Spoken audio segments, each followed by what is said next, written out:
La synagogue vide de Ris-Orangis traduit mal l'ampleur de la manifestation à laquelle elle participait le week-end dernier. Des fidèles juifs et musulmans du monde entier, 250 villes en tout, aux USA, au Canada, au Brésil, en Croatie, en Azerbaïdjan et en Europe, se sont réunis pour célébrer leur amitié, partageant à la fois des cérémonies et des repas, comme un couscous à Ris-Orangis ce dimanche. En choisissant le 3e week-end de novembre, les dignitaires utilisent un texte qui rappelle les racines ancestrales du rapprochement entre les deux religions.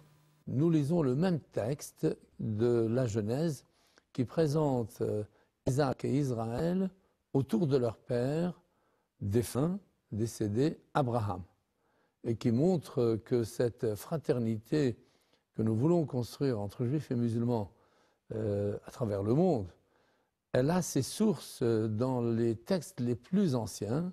Un texte lu par les Juifs depuis plus de 2500 ans, bien avant l'avènement de l'islam ou même de la chrétienté. Un texte utilisé aussi par les imams pour lutter contre l'ignorance et rappeler aux plus jeunes les nombreux points communs entre les religions monothéistes.